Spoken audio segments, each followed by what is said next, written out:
ओम नमो भगवते वासुदेवाय। ओम नमो भगवते वासुदेवाय। ओम नमो भगवते वासुदेवाय। ओम नमो भगवते वासुदेवाय। ओम नमो भगवते वासुदेवाय। ओम नमो भगवते वासुदेवाय। ओम नमो भगवते वासुदेवाय। ओम नमो भगवते वासुदेवाय। ओम नमो भगवते वासुदेवाय। ओम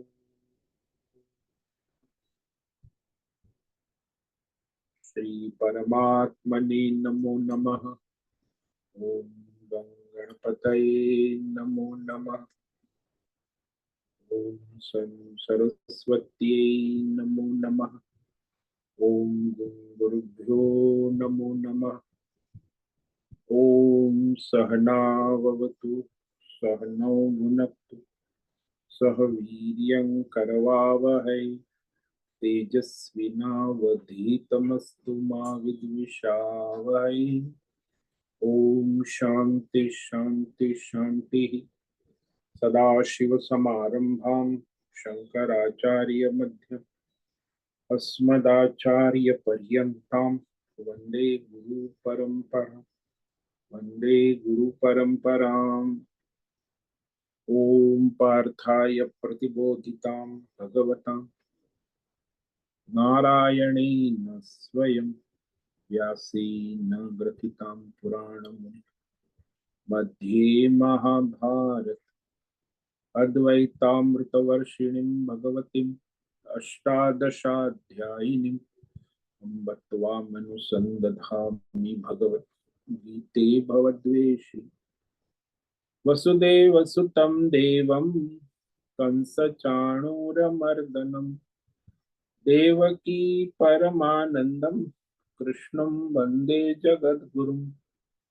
नमस्ते परमं ब्रह्म सच्चिदानन्दरूपाय निर्गुणाय नमस्तुभ्यं ओंकाराय नमो नमः। सर्वे दुर्गाणि तरन्तु सर्वे भद्राणि पश्यन्तु सर्वे सद्बुद्धिमाप्नोतु सर्वे सर्वत्र नन्दतु। ओम तत्सत। ओम ओम ओम। आप सभी ऑनलाइन नेटवर्क पर उपस्थित भगवत गीता श्रवण साधकों को ऋषिकेश से आज हमारा प्रातः का अभिवादन अभिनंदन अभिवंदन। हरि ही ओम हरि ही ओम हरि ही ओम। हम सबको आज का यह दिव्य दिन तन मन धन जन देश काल विषय वस्तु परिस्थिति अवस्थाएं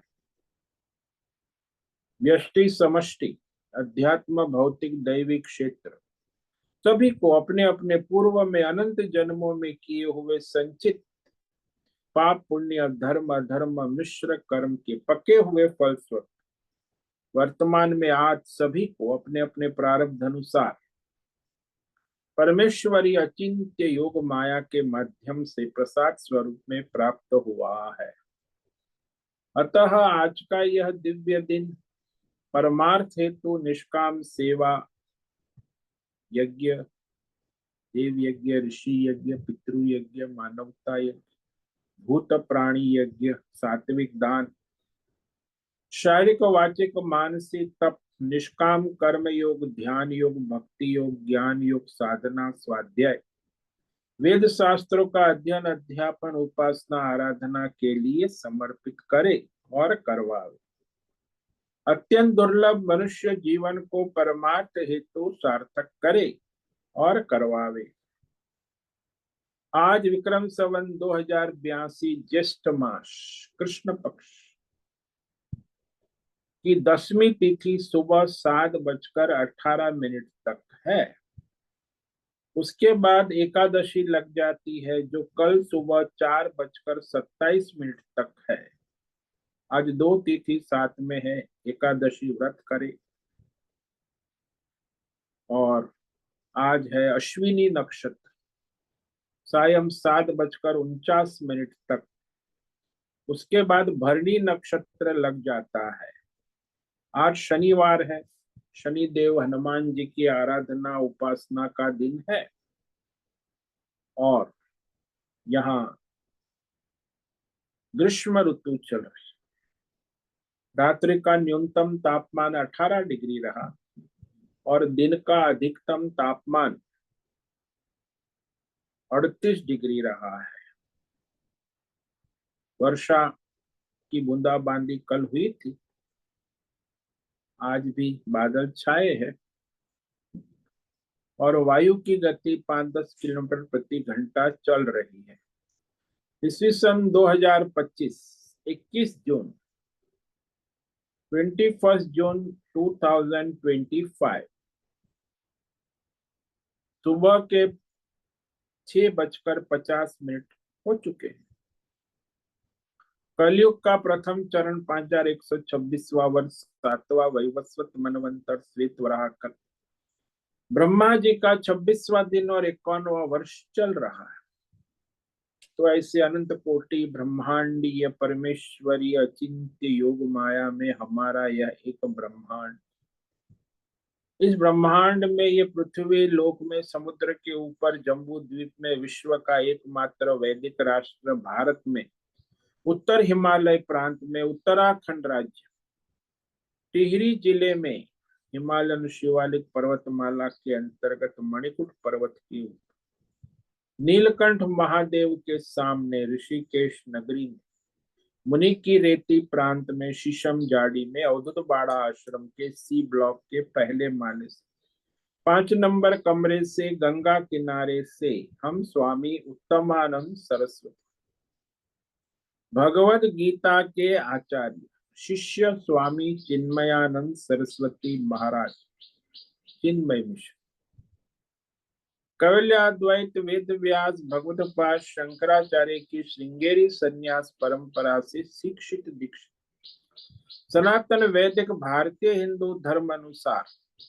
संपूर्ण भगवद गीता ज्ञान यज्ञ ऑनलाइन चैतन्यमय जीवन लाइव प्रसारण जूम एवं यूट्यूब के अंतर्गत व्याख्यान माला में अध्याय 13 क्षेत्र क्षेत्रज्ञ विभाग योग के श्लोक नंबर 2 पर संस्कृत एवं हिंदी में व्याख्यान करेंगे। दिव्य पवित्र सरल व्यावहारिक सटीक पूर्ण वर्ण अक्षर पद वाक्य पंक्ति श्लोक अध्यायों की संगति संधि अन्वय शब्दार्थ वाक्यार्थ भावार्थ रहस्यार्थ तत्वार्थ के यथार्थ तात्पर्य सहित वैदिक शास्त्र वेद व्यास साहित्य शांकर भाष्य एवं परंपरागत 10 सन्यासी आचार्यों की टीका टिप्पणी सहित आज का यह भगवद गीता व्याख्यान करेंगे। कृपया आप सभी श्रद्धा भक्ति ध्यान से परिपूर्ण होकर के यह दिव्य श्रवण साधना करे। इसमें से कुछ ग्रहण करे, कुछ धारण करे, कुछ अपने जीवन में चरितार्थ करे और उसमें निरंतरता लाए। अपनी अपनी आध्यात्मिक भौतिक दैवी अशांति द्वंद्व मोह विक्षेपों से रहित होकर अधार्मिक अशास्त्रीय भ्रम भ्रांतियों से रहित होकर के अपने अपने शरीर इंद्रिय प्राण मन वचन कर्म से एकरूप एकाग्र होकर के शुद्ध सात्विक सूक्ष्म भगवत विवेक बुद्धि करे। वेद शास्त्र एवं आचार्य परंपरा अनुसार विवेक करे और करवावे। पुनः पुनः इस व्याख्यान का श्रवण करे, मनन करे, चिंतन करे, लेखन करे, चर्चा विचारणा करे, प्रचार प्रसार करे, लिंक भेजे, ग्रुप में शेयर, अपना और सबका परम कल्याण करे और करवावे। ओम तत्सत। ओम ओम ओम। तो कल हम श्रीमद् भगवद गीता अध्याय 13 क्षेत्र क्षेत्रज्ञ विभाग योग के श्लोक नंबर 2 पर विवेक विचार कर रहे थे, जिसमें भगवान ने कहा, बड़ा रहस्यमय गूढ़ श्लोक, इस पर कई आचार्यों ने बड़ी लंबी लंबी टीका व्याख्या लिखी हुई है। तो ये श्लोक जो है सूक्ष्म है, रहस्यमय है, जिसमें क्षेत्रज्ञ तत्व का भगवान निरूपण कर रहे हैं। क्षेत्रज्ञ च मां विद्धि सर्व क्षेत्रेषु भारत, क्षेत्र क्षेत्रज्ञयोर ज्ञानम यत्तज्ज्ञानम मतं मम। भारत जो आत्मज्ञान में रत है,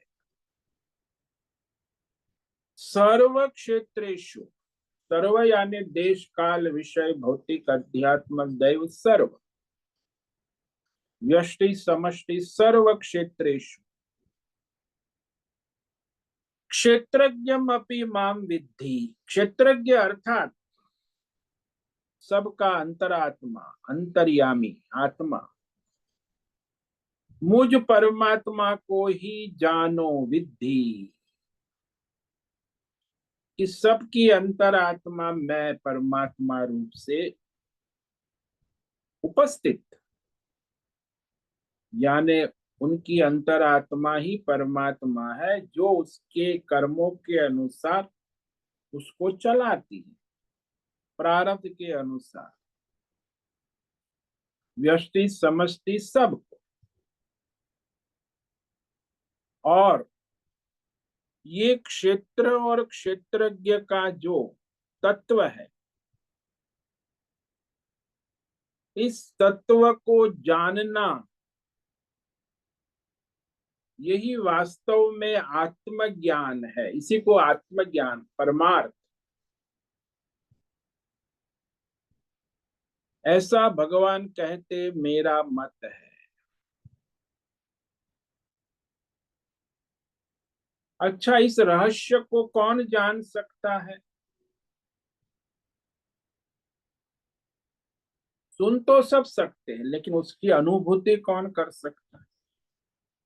तो कहे संसार में 3 प्रकार के मनुष्य रहते हैं।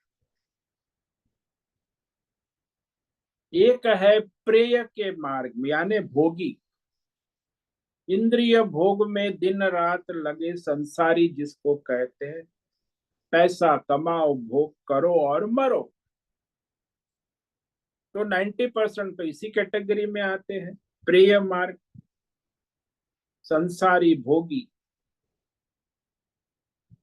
दूसरे प्रकार के जो है प्रेय और श्रेय दोनों को मिश्र, भोगी भी है और योगी भी है, यानी सुबह योग करते, शाम को पार्टी में नाच गान भोग भी करते। तो सुबह उनका योग का समय होता है, शाम को उसका रात का भोग का समय। तो ये योगी और भोगी है, वो भी संसारी है, लेकिन वो कहते हम साधक है, साधना करते हैं, लेकिन मिलावटी है ना।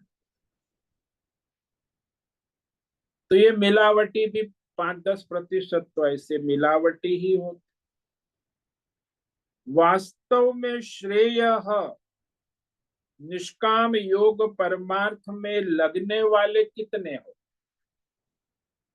बोले भगवान ने कहा, मनुष्याणाम सहस्त्रेषु कश्चित यतति सिद्ध।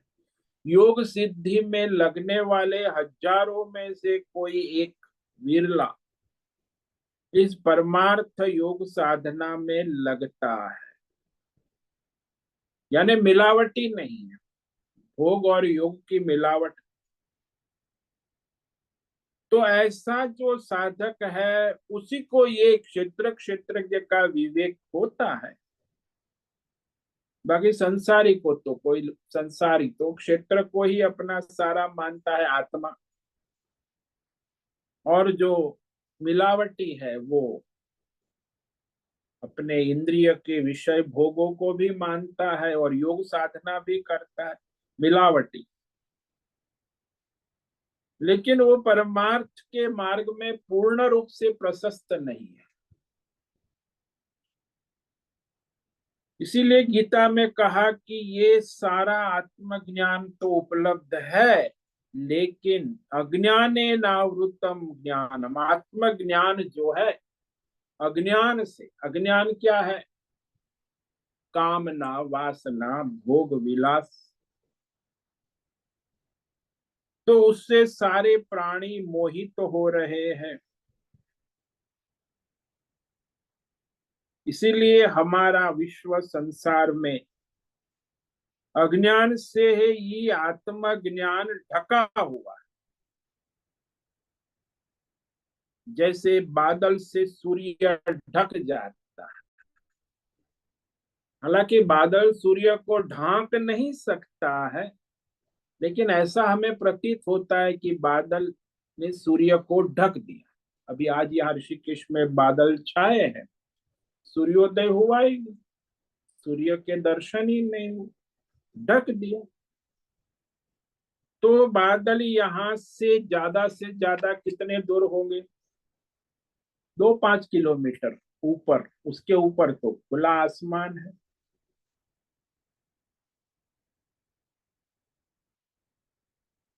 3-4-5 किलोमीटर ऊपर बादल है ही नहीं। सब बादल की रेंज 5 किलोमीटर से नीचे ही हो, यानी 5,000 फीट ज्यादा से ज्यादा। उसके ऊपर सूर्य वैसा का ही वैसा चमक रहा है, परंतु बादल के कारण हम कहते सूर्य नहीं है स्पष्ट। अरे सूर्य है ही नहीं, ऐसा लगता है सबको। बच्चा कहते हैं आज तो पापा सूरज आया ही नहीं, सूर्य है ही नहीं, बादल ही बादल है। हाँ बेटे, वो उसको कहाँ समझाएंगे कि सूर्य तो है, लेकिन लगता है। वास्तव में विवेक विचार करने से पता चलता है कि वह जो है प्रकाश, जिस प्रकाश में बादल दिख रहे हैं, जिस प्रकाश से बादल बने हैं, वह सूर्य ही है। सूर्य का ही प्रकाश, उसी के प्रकाश में बादल बने हैं और उसी बादल ने सूर्य को ढक दिया। ये बड़ा रहस्यमय है। सूर्य का प्रकाश नित्य विद्यमान है, बादल के कारण ही हमें वह ढका हुआ प्रतीत हुआ, वास्तव में ढका नहीं है, प्रतीति है, आभास। ठीक उसी प्रकार ये हमारा जो आत्मज्ञान स्वरूप क्षेत्रज्ञ परमात्मा हमारे अंतकरण में उपलब्ध है, किंतु वो जो अज्ञान के कारण, अज्ञान के बादल ने हमारे आत्म स्वरूप को ढक दिया है।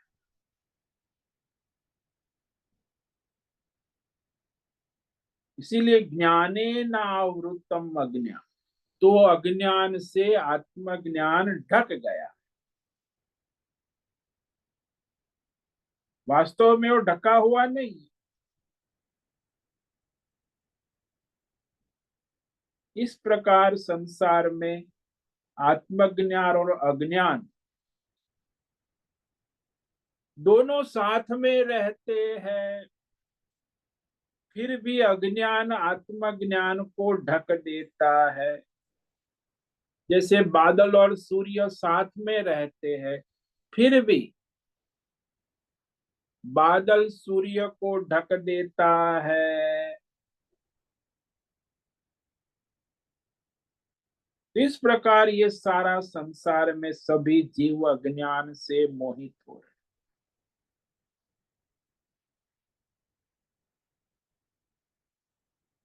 ये एक अज्ञान क्या है? मैं ये स्थूल सूक्ष्म शरीर और जो 24 तत्वों वाला मैं हूं, ये अज्ञान। हालांकि वो मेरा आत्म स्वरूप नहीं है, वो तो माया से है। मैं ये 24 तत्व वाला आत्मा नहीं हूं, वो 24 तत्व तो केवल आभास मात्र। इस रहस्य को जो जानता है कि मैं 24 तत्वों से अलग सच्चिदानंद आत्मा पूर्ण हूं, और उस आत्मा में जिसकी स्थिति है, वो संसार के सारे राग द्वेषों से मुक्त, उसी को मुक्त कहते। कि सारे राग द्वेष इसी के कारण है ना। सारे सुख दुख राग द्वेष अनंत द्वंद्व का मूल कारण, ये राग द्वेष का आधार क्या है? ये स्थूल सूक्ष्म शरीर 24 तत्व को मैं अपनी आत्मा मान चुका हूं। उसमें आत्मा बुद्धि कि यही मैं हूं, ये शरीर मैं हूं, ये स्थूल शरीर मैं हूं, ये सूक्ष्म शरीर मैं हूं, और ये सारा जो है संसार, ये मैं हूं, ये मेरा है, बस इतना ही। उसी के कारण सभी जीव अपने राग द्वेष द्वंद्व से प्रवृत्त होकर धर्म अधर्म और मिश्र कर्म करते रहे। फिर वो धर्म अधर्म मिश्र कर्मों के फल को भी भोगते हैं, मरते हैं, फिर जन्म लेते। तो 24 तत्वों का खेल है ना, माया का खेल। जिसने जान लिया कि ये माया में 24 तत्व वाला मैं नहीं हूं, मैं ये स्थूल सूक्ष्म 24 तत्वों से भिन्न क्षेत्रज्ञ आत्मा ही हूं, वह इस संसार के सारे द्वंद्व बंधन से बच जाता है। उसे कोई द्वंद्व नहीं स्पर्श करता। राग द्वेष सारे द्वंद्व स्थूल सूक्ष्म शरीर को ही मेरा माने बिना हो नहीं सकते। ये मैं हूं, ये मेरा है। यानी आपके स्थूल सूक्ष्म शरीर को जो अनुकूल विषय पड़ता है, देश काल विषय, उसमें राग होता है। और जो हमारे स्थूल सूक्ष्म शरीर के प्रतिकूल पड़ता है, उसी में द्वेष होता है। जैसे आप रास्ते में जा रहे हैं, तो आपने हाथ लंबा किया, तो कार वाले ने गाड़ी खड़ी नहीं की, फर चला गया। आप उसको द्वेष, अरे ये कैसा आदमी है, कोई इंसानियत नहीं। अरे भाई, वो जा रहा है रास्ते में, उसका काम होगा, आपकी उसकी परिस्थिति आपको पता है, तो आपको उस कार वाले से द्वेष हो।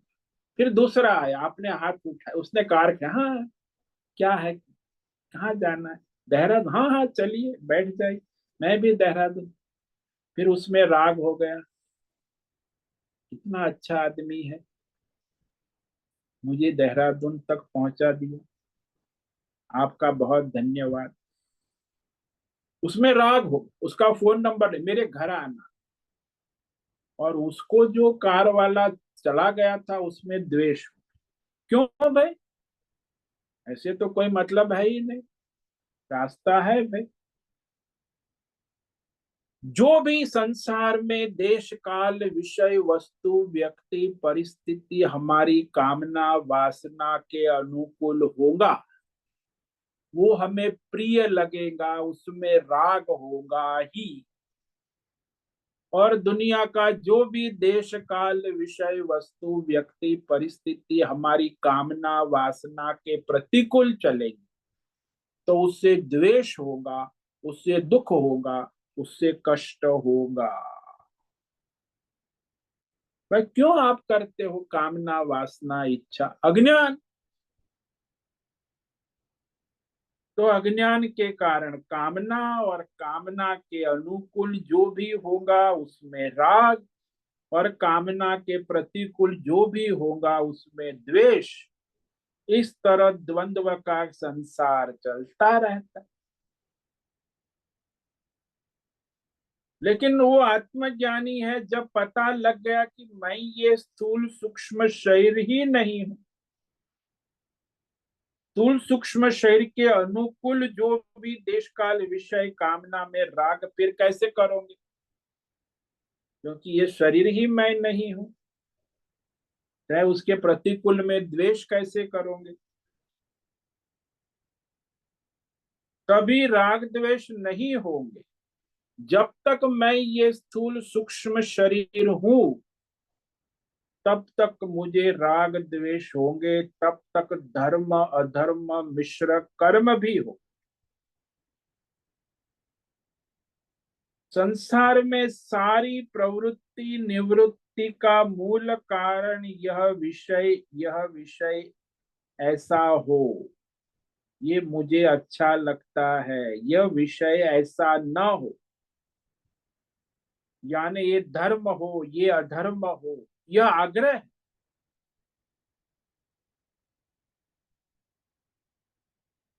सभी जगह देखते अरे ऐसा है ऐसा नहीं, ऐसा होना चाहिए ऐसा नहीं होना चाहिए, ऐसा आग्रह आप रखते हैं। लेकिन जो हो रहा है सो हो रहा है। जब तक यह विषय कामना आग्रह रहता है कि ये संसार ऐसा हो और ये संसार ऐसा न हो, तभी तक आपकी व्यष्टि समष्टि सारी प्रवृत्ति निवृत्ति होती रहेगी। आप एनजीओ शुरू करेंगे, ये संसार ऐसा नहीं ऐसा होना चाहिए, ऐसा कैसे हो गया, हम उसको ऐसा करेंगे। फिर एनजीओ शुरू हो जाएंगे, सरकारें शुरू हो जाएंगी। संसार की सारी प्रवृत्ति निवृत्ति व्यष्टि समष्टि मूल तो यही है कि आप उसको जैसा है वैसा स्वीकार नहीं किया है। आप चाहते कि यह ऐसा होना चाहिए, यह ऐसा नहीं होना चाहिए, तभी ये सारी प्रवृत्ति। अब कभी संसार में देखा जाता है कोई धर्म अनुकूल शास्त्र अनुकूल प्रवृत्ति होती है, कभी शास्त्र विरुद्ध अधर्म प्रवृत्ति होती है। तो ये तो होना ही है, धर्म अधर्म चलते रहते और मिश्र भी चलता है। आजकल तो मॉडर्न जमाना है ना, मॉडर्न जमाने में ज्यादातर धर्म अधर्म मिश्र खिचड़ी चलती। तो इस प्रकार ये अज्ञान के कारण कामना, और कामना से फिर कर्म, कर्म जो है वो धर्म अधर्म मिश्र, और फिर उसके फल, फिर जन्म मरण, और ये संसार चक्र अज्ञानी जीवात्मा का चलता रहे। तो इस प्रकार अज्ञान से जीव के लिए संसार की सारी व्यवस्था बन जाती है और उसी में लगा रहे। वास्तव में वो अज्ञान है। धर्म धर्म का सारा खेल अज्ञान से और कामना से ही होता है।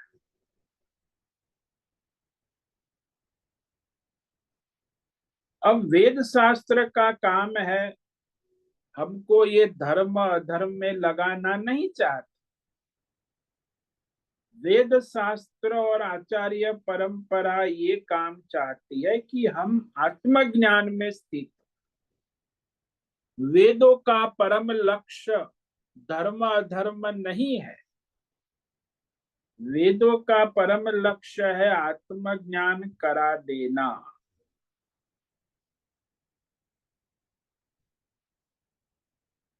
साक्षात परमेश्वर का स्वरूप होते हुए भी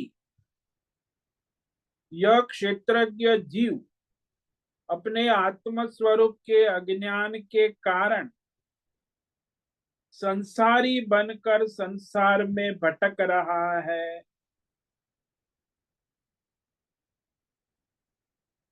ये संसारी पना कहाँ से आया? आत्मा में तो है नहीं, अज्ञान से।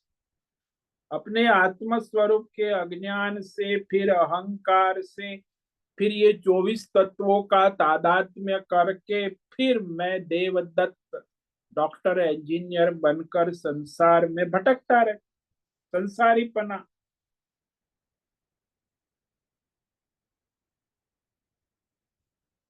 और संसार में सभी ऐसा ही मानते। जितने भी प्राणी मनुष्य है, अज्ञान से स्थूल सूक्ष्म शरीर पंच महाभूतात्मक संसार अनात्मा विषय को अपनी आत्मा समझते हैं। वही पढ़ाया जाता है। तुम शरीर हो, तुम बुद्धिमान हो, तुम बुद्धि हो, तुम आत्मा हो, ऐसा कोई यूनिवर्सिटी में पढ़ाया नहीं जाता। तुम ये 24 तत्व के पुतले हो और उसी में तुम घूमते रहो। और अनात्मा को आत्मा पढ़ाया जाता। ठीक जिस प्रकार से वास्तविक सच्चाई न जानने पर भी, जब हम जंगल में घूम रहे शाम को, तो वहां पेड़ का ठूंठ है, जो सूखा पेड़ है, लेकिन वो हमें भूत दिखता है। हमारी बुद्धि में भ्रम हो जाता, अरे वहां तो भूत है सामने। हालांकि भूत तो है नहीं, पेड़ का ठूंठ है, सूखा पेड़ है। हमारी बुद्धि ने निश्चय कर लिया कि भूत है। जैसे ही बुद्धि ने निश्चय किया, तो फिर आप क्या, भय में आ गए, टेंशन में आ गए, तनाव में आ गए, शोक में आ गए। हमारी गलत फहमी के कारण हम उस पेड़ को भूत समझने, हालांकि भूत तो वहां है ही। हमारे समझने से, हमारी सोच से क्या वो पेड़ भूत बन जाता है? नहीं बनता। किसी के भी भूत समझने से वह पेड़ का ठूंठ भूत नहीं बन सकता। वह तो ठूंठ ही रहेगा, पेड़ का ठूंठ। ठीक इसी प्रकार परमेश्वर को किसी ने स्थूल सूक्ष्म 24 तत्वों का भूत मान लिया, तो परमेश्वर 24 तत्वों वाला भूत नहीं बन जाता।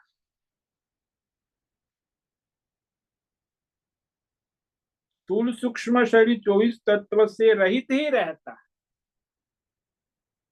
क्षेत्रज्ञ परमात्मा का जो धर्म है वो चैतन्यमय है, और ये 24 तत्व स्थूल सूक्ष्म शरीर का धर्म है वो जड़ता है। ये विवेक रखना आवश्यक है कि जो भी देश काल विषय भौतिक अध्यात्म दैव को नाम रूप गुणों से जाना जाता है, वो सब जड़ है। यानी जिसको तुम जान रहे हो वो सब जड़ है,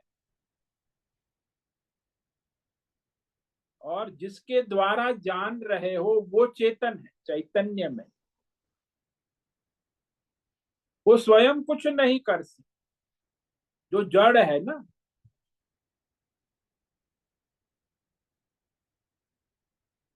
इसीलिए जड़ कभी चेतन नहीं हो सकता और चेतन कभी जड़ नहीं हो सकता। जैसे दृष्टांत ले लो, कोई भी विषय देखते हो कमरे में, तो वो प्रकाश में ही देखते हो। भाई आपका कमरा है, कमरे में सामान पड़ा है,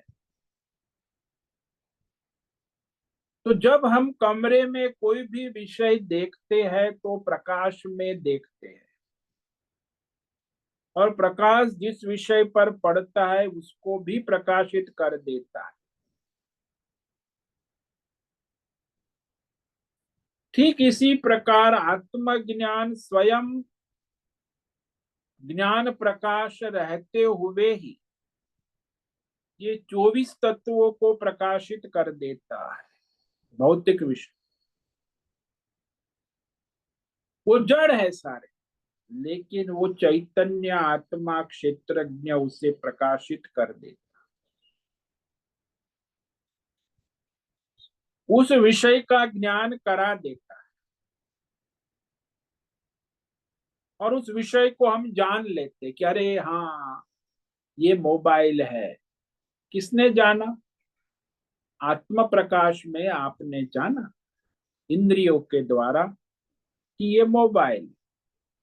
कोई भी चीज जानी जाती है तो जिसे जानते हैं वो जड़ है, और जिसके द्वारा जानते हैं वो चेतन है, क्षेत्रज्ञ। यानी ये स्थूल सूक्ष्म शरीर संसार जो भी है, भौतिक अध्यात्म देव जितने भी विषय है सब जाने जाते हैं, इसलिए सब जड़ है। और इन सब से जो ज्ञान स्वरूप चैतन्यमय आत्मा क्षेत्रज्ञ परमात्मा भिन्न है।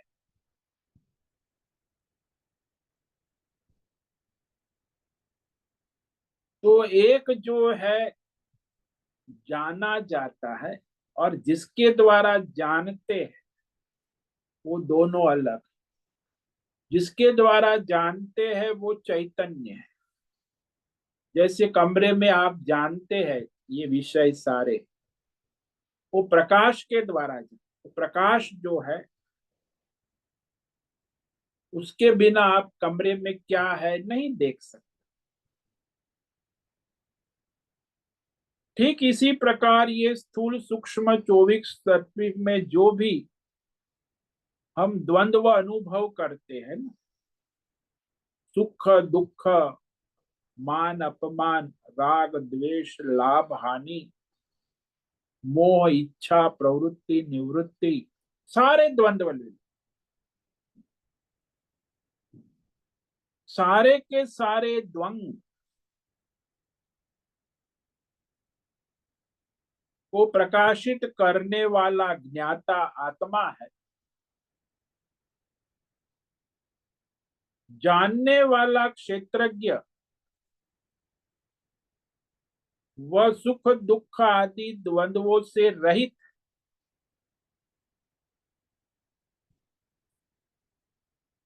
लेकिन तो ये जानते हैं। किसके द्वारा जानते हैं?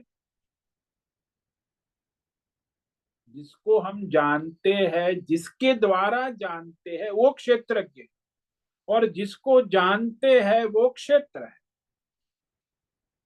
मैं सुखी हूं, किसके द्वारा जाना आप?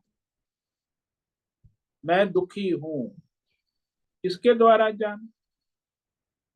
जिस चैतन्य क्षेत्रज्ञ आत्मा। क्योंकि कहाँ जाना? स्थूल सूक्ष्म शरीर 24 तत्वों के अंदर।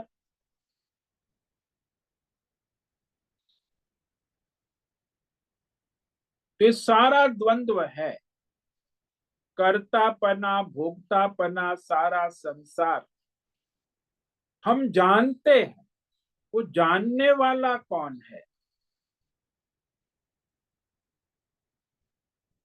तो जाना जाता है वो जानने वाले से अलग है। जो जाना जाता है वो क्षेत्र है, और जो जानने वाला है वो क्षेत्रज्ञ है। अज्ञान के कारण ही जो हम जानते हैं उसी को हम चैतन्य आत्मा मान लेते हैं। अज्ञान के कारण कि मैं ये शरीर हूं, ये मैं मनुष्य हूं, ये मैं बुद्धिमान हूं, ये मैं सोच रहा हूं, ये मैं बोल रहा हूं, सब अध्यस्त हो जाता।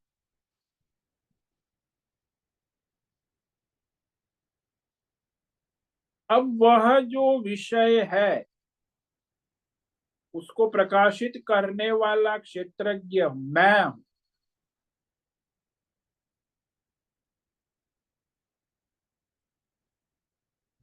जैसे संसार में देखा जाता है ना कि कहीं कोई आग लग गई बाजार में और दुकान जल गई। वो दुकान का मालिक सिर फूट फूट कर रो रहा है, अरे मैं मर गया। अरे भाई तू कहाँ मर गया, दुकान जल गई। उसको तो कुछ भी नहीं हुआ, न जला न खर, वो तो बाहर बैठा है।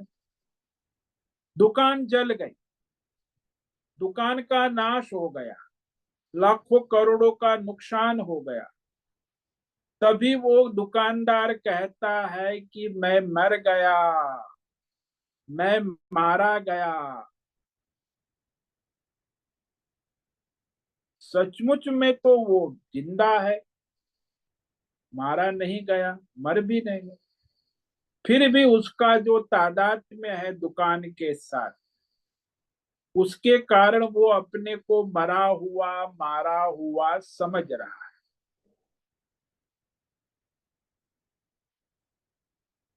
ठीक इसी प्रकार इस संसार में हम ये 24 तत्व का स्थूल सूक्ष्म शरीर के साथ तादात्म्य करके बैठे हैं।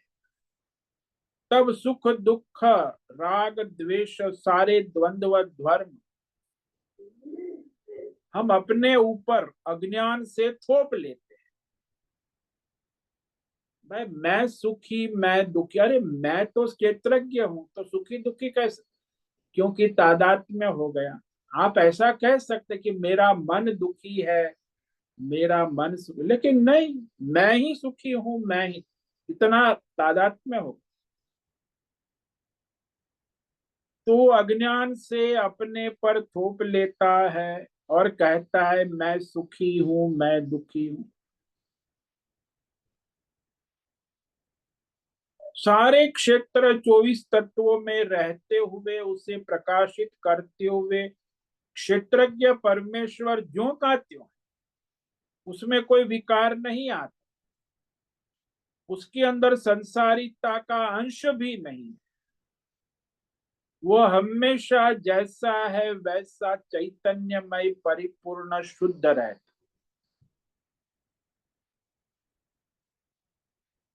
केवल व्यष्टि ने सारे क्षेत्रों में जितने भी प्राणी है, संसार है, देश काल विषय भौतिक अध्यात्म देव व्यष्टि समष्टि, सभी क्षेत्रों में रहते हुए चैतन्यमय आत्मा शुद्ध ही है, आत्मज्ञान स्वरूप। लेकिन अज्ञान के कारण ये सारे भौतिक अध्यात्म दैव विषय को उसके ऊपर आरोपित कर हम मान लेते हैं कि ये मैं हूं, ये मेरा है। वास्तव में हमारी आत्मा में कोई परिवर्तन नहीं आता। वह तो क्षेत्रज्ञ, क्षेत्र में सारा परिवर्तन है, विकार है। तो सारे देश काल विषय परिस्थिति के अनुसार क्षेत्र में विकार होता ही रहे, लेकिन क्षेत्रज्ञ असंग है, अलिप्त है, अस्पृष्ट है। अज्ञान के कारण ही क्षेत्रज्ञ में सांसारिकता की केवल प्रतीति है, आभास है, वास्तव में नहीं। जैसे वो देवदत्त भिखारी स्टेज पर भीख मांग रहा है, सुखी दुखी हो रहा है, तो कहाँ सुख दुख है। देवदत्त भिखारी के पात्र में सुख दुख है, लेकिन वो सुख दुख जो कलाकार है उसको स्पर्श भी नहीं करते हैं। क्योंकि वह कलाकार क्षेत्रज्ञ है और पात्र मायामय काल्पनिक क्षेत्र है, और वो भिखारी सुखी दुखी रहेगा। कलाकार कभी सुखी दुखी नहीं हो सकता। यदि वो भिखारी जानता है कि मैं कलाकार हूं और ये काल्पनिक पात्र है, तो काल्पनिक पात्र के काल्पनिक सुख दुख से वो भिखारी भी सुखी दुखी नहीं होगा,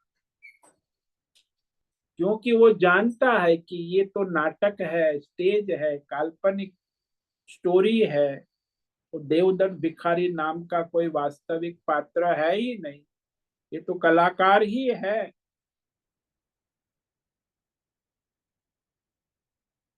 इस प्रकार अज्ञान के कारण ही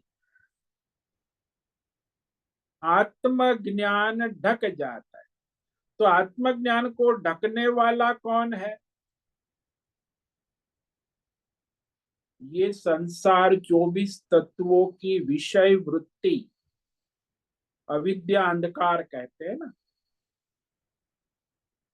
ये सारी जो विषय वृत्ति और प्रवृत्ति जो है, वो आत्मज्ञान को ढक देती,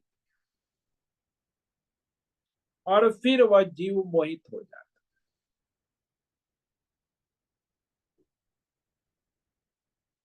और उसमें फिर वह संसार के चक्रव्यूह में घूमता रहता।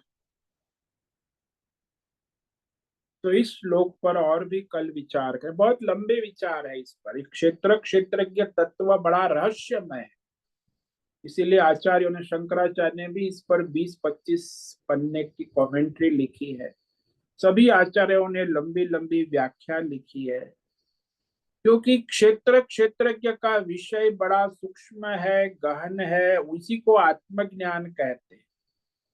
इसलिए उसे अलग अलग ढंग से समझने का प्रयास करते हैं। तो ये जो श्लोक है, इस पर कल भी हम विवेक विचार करेंगे। तो आज जो हमने विचार किया कि क्षेत्र और क्षेत्रज्ञ केवल भेद अज्ञान के कारण ही, और जिसको ज्ञान है उसे क्षेत्र के विकार विकारी नहीं कर सकते। जैसे जिसको पता है कि मैं सुपरस्टार कलाकार हूं, उसे देवदत्त भिखारी के पात्र विकार सुख दुख विकारी नहीं कर सकते, क्योंकि वो जानता है उसका वास्तविक स्वरूप क्या है और काल्पनिक स्वरूप क्या है। वो काल्पनिक है, उसमें रहेगा द्वंद्व, लेकिन वो असंग है। वो जानता है कि ये मैं नहीं हूं।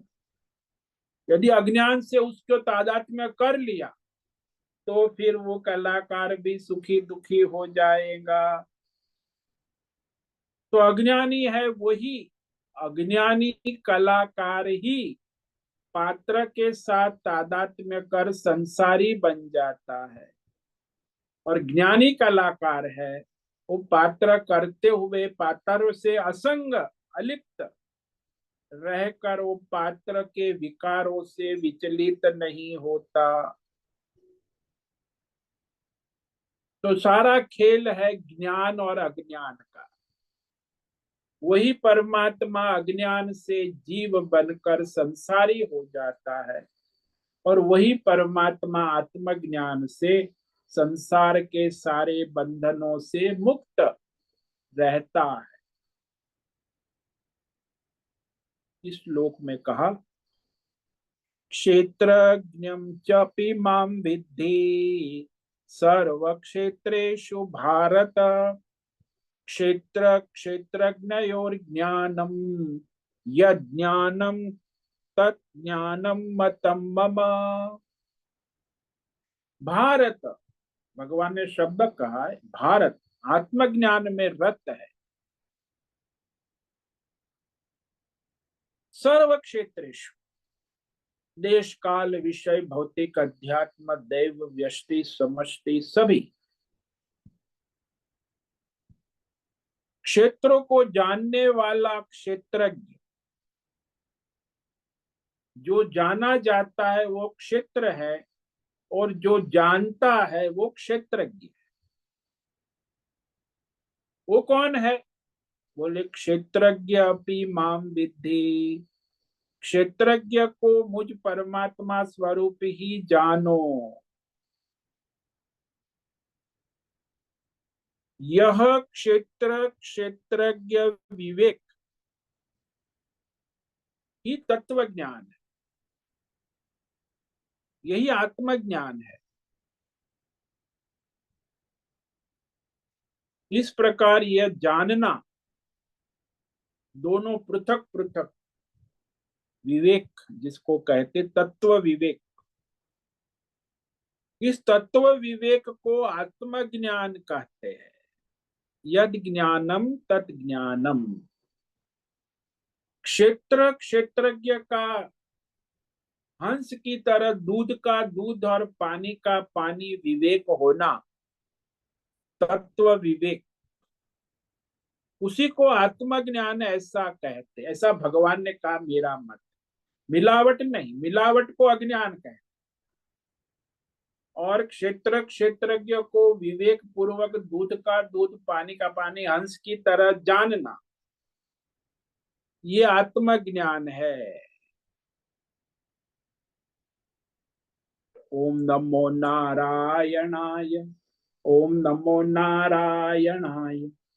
ओम नमो नारायणाय। ओम नमो नारायणाय। ओम नमो नारायणाय। कायेन वाचा मनसेन्द्रियैर्वा बुद्ध्यात्मना वा प्रकृते स्वभावात् करोमि यद्यत् सकलं परस्मै नारायणायेति समर्पयामि। ओम सर्वे भवन्तु सुखिनः, सर्वे सन्तु निरामयाः, सर्वे भद्राणि पश्यन्तु, मा कश्चित् दुःखमाप्नुयात्। अस्तो मा सद्गमय, तमसो मा ज्योतिर्गमय, मृत्योर्मा मृतंगमय। ओम पूर्णमद पूर्णमिदं पूर्णात् पूर्णमुदच्यते पूर्णस्य पूर्णमादाय पूर्णमेवावशिष्यते। ओम शांति शांति शांति। शंकरं शंकराचार्यं केशवं बादरायणं सूत्र भाष्य कृतौ वंदे भगवन्तौ पुनः पुनः। ईश्वरो गुरुरात्मेति मूर्ति भेद विभागी व्योमवद् व्याप्त देहाय दक्षिणामूर्तये नमो नमः। ओम गुं गुरुभ्यो नमो नमः। ओम तत्सत् ब्रह्मार्पणमस्तु। ओम ओम ओम।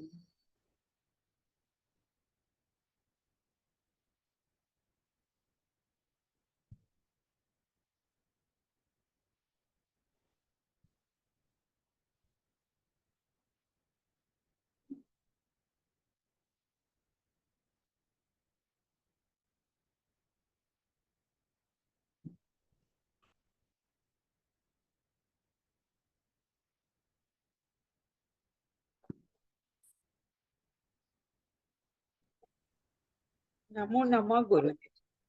हाँ बोलो नैना बहन। गुरुदेव, ये आत्मज्ञान और क्षेत्रज्ञ का ज्ञान है, गोवर्धन पर्वत जैसा है, और वो कृष्ण जैसा ही कोई उठा सकता है। जब हम काम करते हैं, सब करते हैं, सोचते हैं, फिर भी ये छोटी छोटी बातों में फंस जाते हैं, तब आत्मज्ञान बाहर हो जाता है। जब आता है तो आनंद आता है, और सब छूट भी जाता है कि भाई ये दुख भी नहीं होता, ये भी नहीं होता, किसी के बोलने से कोई प्रभाव नहीं पड़ता। पर कई बार आत्मज्ञान नहीं होता है और संसारी विषय में आ जाते हैं ना गुरुदेव, तो राग द्वेष का जय हो जाता है। बहुत बड़ा विषय है और समझने में भी बहुत कठिन लगता है। देखो, हम्म। जब तक ये 24 तत्वों को आपने अपनी आत्मा मान लिया है, तब तक ये राग द्वेष द्वंद्व रहेंगे। इस 24 तत्वों से जब आप असंग हो जाओगे, अलिप्त हो जाओगे, आत्मज्ञान में स्थित हो जाओ, फिर 24 तत्व के विकार आपको विकारी नहीं कर सकते। लेकिन अभी तो आप अज्ञान से 24 तत्वों का संग करके बैठे हो ना। ये संग ही आपको संसारी बना रहा है। उसके लिए फिर आपको साधन करना होगा असंगता लाने के लिए। जो 24 तत्वों से असंग होकर ईश्वर के लिए अपना स्वधर्म कर्म करे, तो जब ईश्वर के लिए करोगे तो असंगता आने लगे। कामना से करोगे तो संसार का संग बना ही रहेगा। तो संसार का संग अपनी कामना वासना से करते रहो तो संसार कभी समाप्त नहीं। इसीलिए ये किसमें निकलने का और कोई रास्ता है ही नहीं। असंग निष्काम होकर अपना स्वधर्म कर्म करोगे, तब जाके ये जो क्षेत्र के सारे संग से निकलोगे, अपने क्षेत्रज्ञ का जो वास्तविक स्वरूप उसमें आओ। शास्त्र समझाता है विषय इतना स्पष्ट कि सारे क्षेत्रों में रहते हुए भी क्षेत्रज्ञ इन सब से सर्वथा असंग है। इस वाक्य को समझो। अज्ञान के कारण ही क्षेत्रज्ञ जीवात्मा में संसारिता प्रतीत हो रही है नहीं। संसारी पना केवल अज्ञान के कारण ही प्रतीत होता है, वास्तव में नहीं है। कलाकार में पात्र जो है प्रतीत हो रहा है, वास्तव में कलाकार में पात्र नाम की कोई चीज नहीं। कलाकार कलाकार ही है, लेकिन वो उपाधि के कारण, अज्ञान के कारण वो पात्र रूप में कलाकार प्रतीत हो रहा है।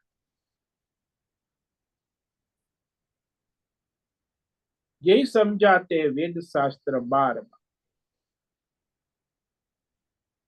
ये विवेक करना आवश्यक कि संसार में रहते हुए भी वो संसारी नहीं है। और संसारिता क्या है? केवल आभास है, स्वप्नवत है, कल्पना है, भ्रम है। अब आप उसने वास्तविक मान लिया ना। क्षेत्र का तादात्म्य करके संसार को वास्तविक मान लिया, और वो उसमें सत्यता की प्रतीति हो, वो भी प्रतीति भ्रम है। जो संसारिता वास्तवता किसी की संसारी कोई है ही नहीं, सबकी आत्मा परमात्मा है। लेकिन अज्ञान के कारण ही वो संसारिता प्रतीत हो।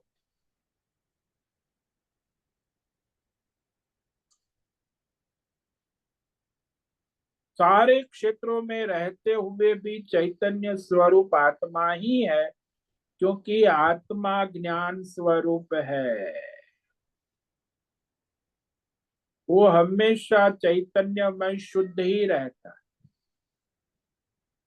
सारे क्षेत्रों में रहते हुए भी वो चैतन्यमय शुद्ध ही है, उपाधि के साथ हो या उपाधि के रहित।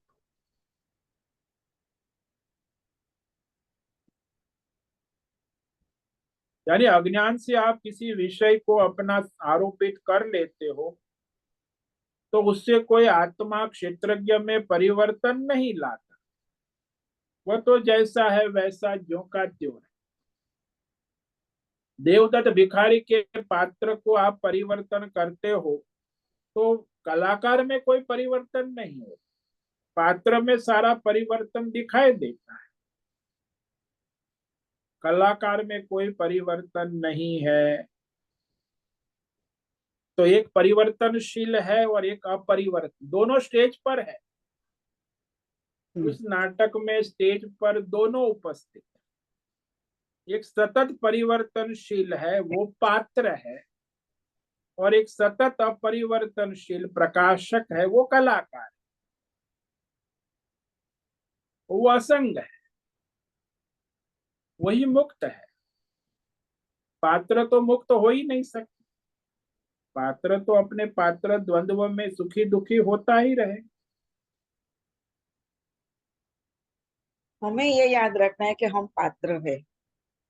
हाँ, ये पात्र है, इससे हमें ये याद रखना है कि हम पात्र नहीं है। हो हाँ, नहीं। वास्तव में हम कलाकार क्षेत्रज्ञ है, पात्र तो केवल प्रकृति माया का विकार है। हम्म, हम पात्र नहीं है, हम कलाकार है। हम क्षेत्र नहीं है, हम क्षेत्रज्ञ है। हम्म, और वो क्षेत्रज्ञ के प्रकाश में ही क्षेत्र जड़ है और क्षेत्रज्ञ चैतन्यमय है। ये विवेक करना आवश्यक। विवेक जागृत नहीं होता हम। हाँ, वो बुद्धि जड़ है ना, वो बुद्धि में विवेक जागृत होना आवश्यक है। तो क्षणिक वह, आता है, चला जाता हाँ, वो सत्संग से कभी क्षणिक आ जाता है, लेकिन फिर वो जड़ता है ना, इसीलिए उसमें वो आ जाता है। ठीक है। है।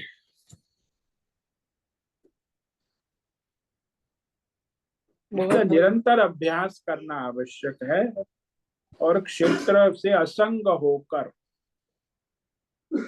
अपना स्वधर्म करना है ईश्वर के लिए, क्षेत्रज्ञ के लिए।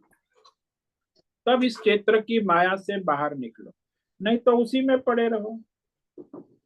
क्षेत्रज्ञ के लिए क्षेत्र के कार्य करना है ऐसा। हाँ, क्षेत्र का कार्य क्षेत्रज्ञ के लिए करना है, नहीं कि क्षेत्र के लिए। हाँ, यानी आप संसार के कार्य क्षेत्रज्ञ परमेश्वर परमात्मा के लिए करें, तब आप उससे बाहर निकलोगे ना, नहीं तो उसी में क्षेत्र में ही पड़े रहो। और जो हो रहा है वो पहले से ही आता है और करना ही है ऐसा। वो तो निश्चित है, जो हो रहा है वो हो रहा है, जो हो गया सो हो गया, जो होगा सो होगा। हाँ, तीनों। वो जो क्षेत्र के ऑर्डर में नहीं है, वो क्षेत्रज्ञ की सत्ता में है, परमात्मा की सत्ता में है। चाहे आपके जीवन में हो या संसार में दूसरे के जीवन में, जो हो रहा है वो उसी क्षेत्रज्ञ की सत्ता में हो रहा है। जो हो गया वो भी उसी की सत्ता में हो गया, जो होगा वो भी क्षेत्रज्ञ की सत्ता में ही होगा, यानी परमात्मा की सत्ता ही है। क्षेत्र की कोई सत्ता हो तो जड़ है ना, लेकिन अज्ञान से आपने मान लिया कि मैं करता हूँ क्षेत्र के। इसी को वर्तमान में जीना कहते हैं। हाँ, क्षेत्रज्ञ साक्षी दृष्टा जो है उसे वर्तमान में जो ईश्वर प्रारब्ध के अनुसार चला रहा है वही ईश्वर के लिए करना, क्षेत्र के लिए नहीं करना। क्षेत्रज्ञ के लिए कर्म करो, जो क्षेत्र के लिए करो, क्षेत्र के बंधन में आ जाओ। पाप पुण्य धर्म अधर्म द्वंद्व, क्षेत्र के लिए कर्म करो तो सारा द्वंद्व खड़ा हो जाता। लेकिन क्षेत्रज्ञ के लिए कर्म करोगे तो आप द्वंद्व से रहित हो जाओगे। कर्म तो वही रहेंगे, आपके प्रारब्ध है, उसमें कोई बदल नहीं सकता। आप जहां हो जैसे हो, आपका देश काल विषय, केवल ये विवेक जागृत होना।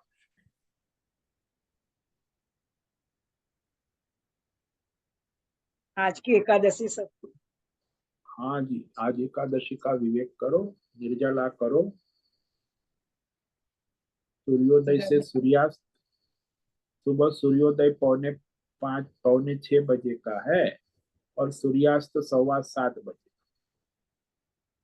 तो बस हाँ, भगवान का भजन करो, खाने पीने की छुट्टी एक दिन, तो आपको पेट को भी आराम रहेगा। अच्छा भी लगता है ना, काम भी थोड़ा कम हो जाता है। हाँ, कुछ काम धंधा नहीं, ना नाश्ता करना है, ना ब्रेकफास्ट, ना लंच करना है, ना डिनर, बस भगवान का भजन करो और क्या। धन्यवाद गुरुदेव। ओम नमो नारायण। ओम नमो नारायण। ठीक है, आज एकादशी है, व्रत करो, परमार्थ करो, क्षेत्रज्ञ को लाओ जीवन में, क्षेत्र में उलझो मत, और अपने ईश्वर के लिए अपना स्वधर्म करो। सभी साधकों को आज का ओम नमो नारायण। ओम है नमो नारायण स्वामी। आज का ओम नमो ओम नारायण। नारायण। सभी साधकों को आज का ओम नमो नारायण। ओम नमो नारायण। नमो नारायण। ओम नमो नारायण। बहुत से निवेदन है, आज का सत्संग पूर्ण करें। ओम नमो नारायण। आज का यह दिव्य सत्संग हम यही पूर्ण करते हैं। सभी साधकों को ओम नमो नारायणाय। सभी साधकों को ओम नमो नारायणाय।